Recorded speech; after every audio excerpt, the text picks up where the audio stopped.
ردة الفعل. الصورة واضحة الآن لنجوم نادي الاتفاق والاحتفال بهذه النتيجة وصدارة الفريق حتى الآن بانتظار فراغهم من هذه الفرحة.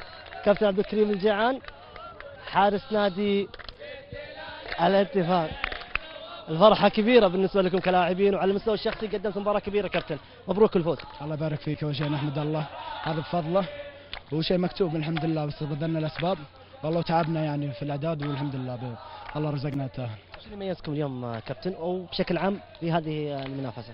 والله في هذه المنافسة أنا أكون معك صريح، مو تكتيك ولا شيء صراحة، كان في رجال في الملعب والروح هي اللي فرقت معنا الحمد لله. ولا النصر ما شاء الله يعني فريق ممتاز، وان شاء الله بينافس على الدوري، ونتمنى لهم التوفيق ونقول لهم هارد لك، وان شاء الله باقي لهم فرصه باذن الله. كابتن طارق كان يعني جهده واضحه معاكم ايضا وبصماته مع الفريق. والله كابتن طارق خامه ممتازه، يعني مدرب ما عليه الكلام، تعلمنا منه وباذن الله نكمل في الدوري باذن الله.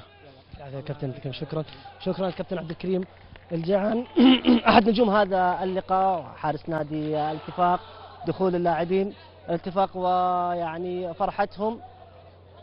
كابتن يعطيك العافيه يا كابتن، فرحه كبيره بالنسبه لكم، مبروك الفوز. وهذا هذا تعب العيال وتعبنا والحمد لله. مباراه كبيره قدمتوها مع النصر على مستوى انضباط التكتيك والفني، وحتى على يعني تطبيق توجيهات المدرب من خلال شوط المباراه الاول والثاني. والله هذا شغل المدربين وشغل العيال، وما قصروا العيال في الملعب، طبقوا وسووا اللي عليهم.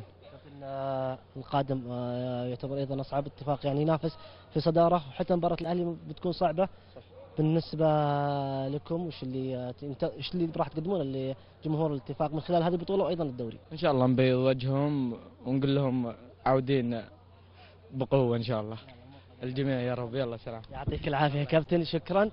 اذا كن قد انهينا تغطيتنا لهذه المواجهه، مبروك للاتفاق